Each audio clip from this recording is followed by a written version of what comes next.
Después de haber visto estas imágenes con una muy sugerente música de fondo, es inevitable preguntarte qué es lo que te generan. Algunas personas experimentan una sensación de incomodidad, otras quizás un poquito de intriga, y a lo mejor para algunos no representan nada en particular. Y la verdad es que al menos a mí me despiertan curiosidad, ya que viendo las imágenes una a una, podrían ser lugares que tranquilamente tanto vos como yo hemos visitado. No hay nada de paranormal acá. No vemos fantasmas, espíritus, ni nada raro. Te digo más, ni siquiera es que esté mal iluminado. Pero hay cosas muy importantes que muchas veces pasamos por alto y a fin de cuentas creo que es lo que realmente hace que estas imágenes nos den un poquito de mal augurio. Y estoy hablando específicamente de la falta brutal de contexto que tienen. Porque sí, yo podría agarrar una imagen como esta, decir que estoy intentando alquilar el lugar, le agrego la ubicación, un precio, un par de photubis y listo. Pero si yo no conocería este contexto, ¿por qué le sacaría una foto a una habitación totalmente vacía? ¿Ves por dónde va la mano? De vuelta, es probable que hayas estado en una sala de cine, en un consultorio o hasta en una estación de subte. Y es curioso porque justamente estos son los lugares donde desearíamos que no haya gente. ¿O me vas a decir que no te gustaría ver la película tranquilo, que te atienda el médico sin tener que estar esperando una eternidad o bien viajar sentado y sin gente a tu alrededor? Entonces la pregunta es, si justamente eso es lo que queremos, ¿por qué nos sentimos raros viendo estas imágenes? Peor aún, ¿qué pasaría si realmente estuviéramos en ese lugar? Es por ello que en este video vamos a hablar sobre estos lugares, los cuales tienen nombre y apellido y se llaman espacios liminales.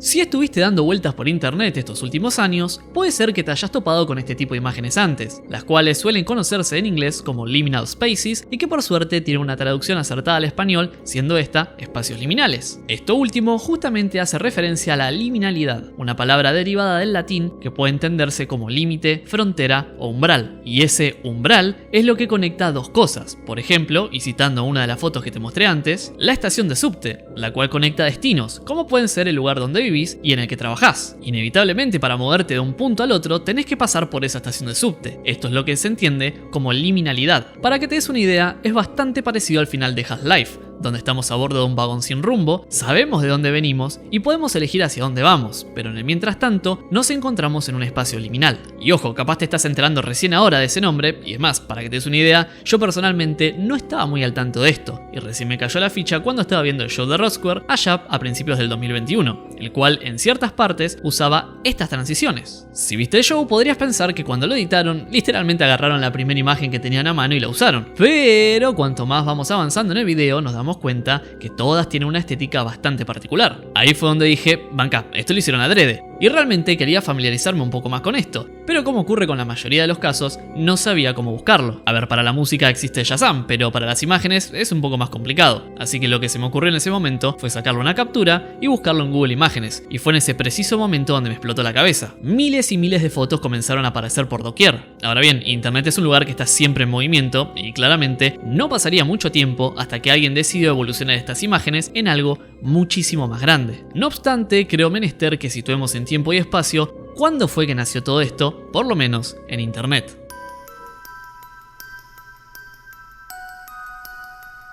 Como no podía ser de otra manera, este fenómeno en internet nació en 4chan, más precisamente en el tablón de lo paranormal, o como se lo conoce en esa página, X. Fue allí donde un usuario anónimo publicaría el 12 de mayo del 2019 esta imagen que estás viendo acá, la cual acompañó de un texto que reza: publiquen imágenes inquietantes que se sientan fuera de lugar. Lo que nunca hubiera imaginado ese usuario fue la cantidad abrumadora de respuestas que obtuvo por parte de la comunidad, que dicho sea de paso me costó bastante encontrar el post original y creo que esto se debe a que fue eliminado. No obstante, se pudo archivar y si te interesa explorar el origen de todo esto, te lo dejo en la descripción. Pero volviendo a lo que te estaba contando, resulta que un usuario respondió al post original, compartiendo una especie de creepypasta o una historia de terror, como quieras llamarle, la cual dice más o menos así: si no sos cuidadoso y te salís de la realidad mediante zonas equivocadas, vas a terminar en los backrooms, donde solo te espera el hedor de una alfombra vieja y húmeda, una tonalidad amarillenta por donde mires, el interminable zumbido de las luces fluorescentes y aproximadamente 600 millones de kilómetros cuadrados de puras habitaciones vacías, segmentadas al azar, en las cuales muy probablemente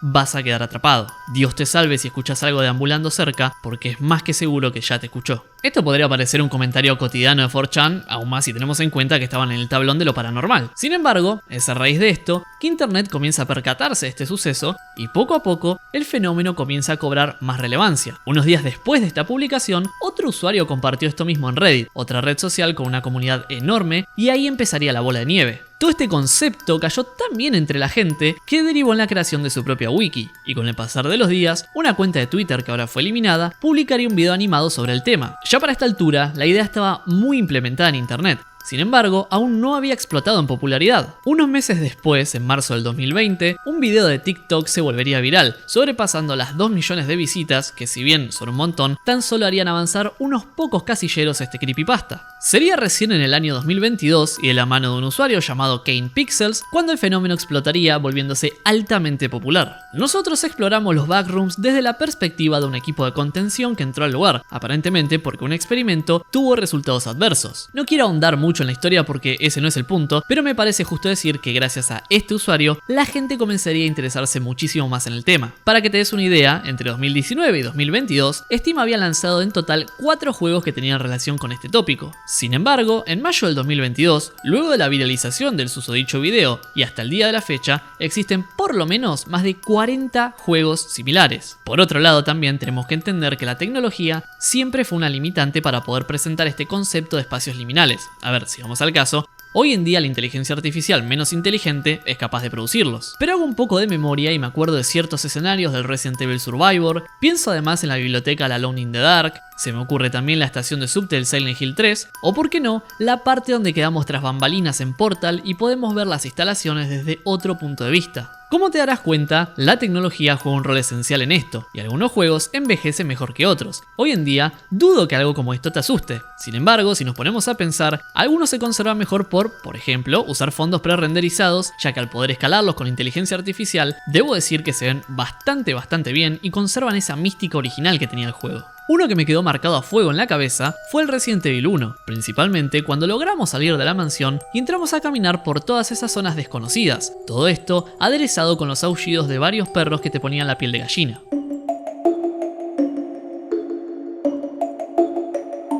Ahora, la pregunta que es inevitable hacerse a lo largo del video es ¿por qué? ¿Por qué esto nos da miedo? ¿Por qué nos genera esa inquietud constante? Pero por sobre todas las cosas, ¿por qué puede dar más miedo que otros creepypastas? Hagamos memoria, a lo largo de los años tuvimos ejemplos abundantes, y acá te aviso por las dudas que si no querés ver Screamers, bajes ahora a los comentarios. ¿Listo? Decía, teníamos ejemplos como Jeff the Killer, el Ayuwoki o Momo por nombrar algunos. Es más, incluso ciertos creepypastas estaban relacionados con juegos como puede ser Herobrine, Sonic.exe o Slenderman. Sin ir más lejos, acá en YouTube hay unos cuantos videos que uno los ve y dice, che, ¿por qué está publicado? Y es más, ¿por qué tienen esos nombres? Y es interesante esto de los videos raros porque me llaman bastante la atención que no son una imagen pedorra de baja calidad acompañado de un grito todo saturado. O sea, mirá lo que es esto. Anda a buscarla al ángulo, Jeff the Killer, sos helado de pollo, pa, no existís. Pero lo que iba con todo esto es que los backrooms transmiten esta atmósfera constante de incertidumbre y es un tipo de horror bastante particular, ya que como te dije antes, se expresa mediante la cotidianidad. No hay screamers, pero tenemos miedo de que nos aparezca algo a la vuelta de la esquina. No escuchamos ningún ruido fuera de lo normal, pero prestamos atención por si llegara a pasar. Esa ambigüedad es justamente la que nos da cosita. Pensá en el ejemplo que te dije al principio de la estación de subte. ¿Por qué estaría vacía? ¿Acaso nadie se lo toma para volver del trabajo? ¿Y qué pasa si nunca llega? ¿Y si llega pero está vacío, te subirías igual? Todo transmite una vibra muy rara. Y hay un concepto que aplica a todo esto y en el que aún no profundicé, pero se lo conoce como Uncanny Valley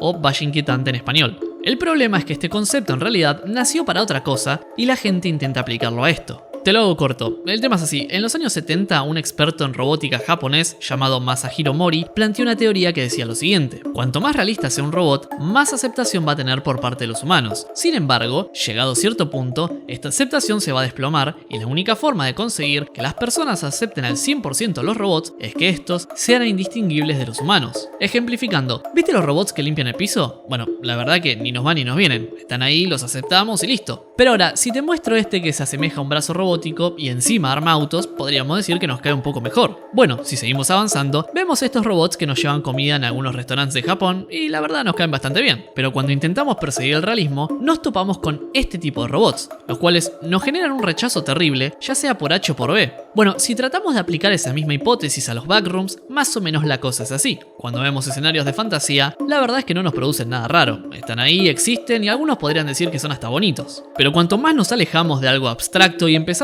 a acercarnos a la realidad, ahí es donde las cosas se ponen interesantes, ya que nuestra aceptación comienza a decaer bastante. Y todo esto hasta que llegamos al punto que le da título a este video. Estas imágenes se sienten raras justamente porque caen en el valle de lo inquietante.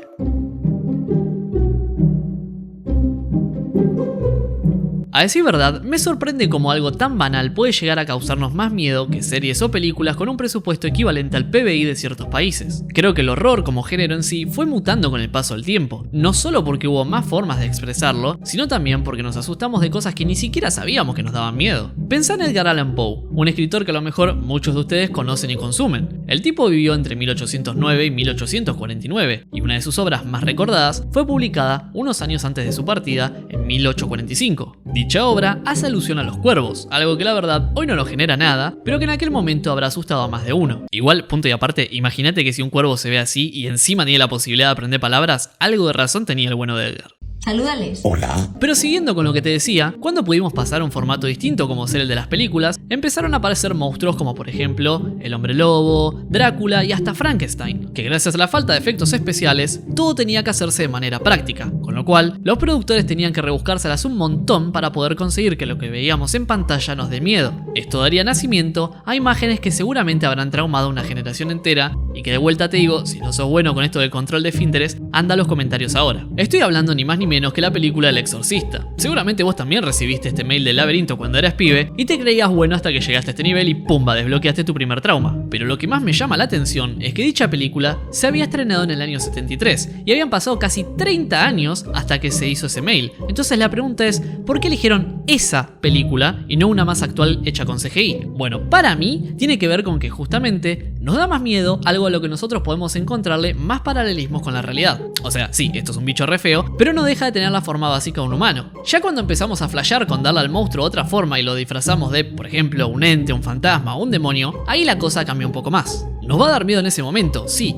pero después medio como que no lo recordamos mucho. Ahora bien, cuando vemos este tipo de caras, y la verdad que después venimos caminando por la calle y ante la mínima que nos cruzamos con alguien parecido, torcemos la mirada para otro lado. Y creo que gran parte de la crítica que reciben las películas de horror actuales es justamente esa. No es la primera vez que escucho a alguien quejándose de que ya no dan miedo como antes. Incluso en Evil Dead, vos fijate que un poco te confunde la situación, porque no sabés si reírte o tener miedo. Es repugnantemente genial esta escena. Es más, te puedo asegurar que la primera vez que vi El Conjuro 2 se me llenó el ojete de dudas cuando vi la escena del cuadro, pero después medio como que no me acordé, algo distinto a lo que me pasó con Evil Dead o El Exorcista. El tema para mí es que al igual que el humor, el horror pierde su gracia cuando podemos explicarlo. No sé si alguna vez viste el detrás de escena de Conjuro 2, pero viéndolo así, no da tanto miedo. Y esto pasa con otras cosas también. No sé si te acordás, por ejemplo, el creepypasta de Momo y toda la bola. Bueno, en realidad esto era una escultura hecha por Keisuke Aizawa, la cual posteriormente fue presentada en la Galería Fantasma de Tokio en el año 2016. Que por si no la viste completa, es esta de acá. Ese es su creador, y para mí tiene forma de pollo, y no estoy dispuesto a debatirlo. Bueno, pero el punto de todo esto es que nos empezó a dar miedo, porque varios usuarios capturaron la foto de la misma y comenzaron a compartirlas en internet.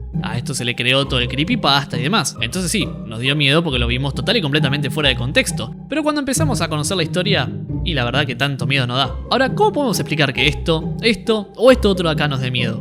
Si literalmente no hay nada raro, no encontramos nada fuera de lugar y de vuelta podría ser una situación a la que somos sometidos diariamente. Yo creo que hoy en día el horror pasa más por acá que otra cosa. Realmente desconozco qué nos depara el futuro en cuestión de juegos, series o películas, pero creo que las grandes productoras se dieron cuenta que luego de una saturación de películas de terror que no solamente no asustaron a nadie, sino que además le fue mal a todas en taquilla, ya era hora de reescribir la fórmula del horror. Por mi parte estoy esperando particularmente la película de Backrooms que anunció A24, principalmente para ver si le va bien o no, y en base a eso, las productoras probablemente vayan a querer copiar el concepto. De todas maneras, hoy por hoy hay cosas que pueden generarte mucho más miedo que una película. Toquemos madera para que nunca te pase, pero te puedo asegurar que una mala noticia en el médico te va a dejar con las patas temblando más que cualquier screamer que esté dando vueltas por ahí. En fin amigos, este fue mi granito de arena para intentar explicar estos conceptos que vimos durante el video. Los espacios liminales, el valle inquietante, un poco de historia sobre los backrooms y, por qué no, ciertas analogías con la vida real. Yo por mi parte me despido y nos estaremos viendo en un próximo video.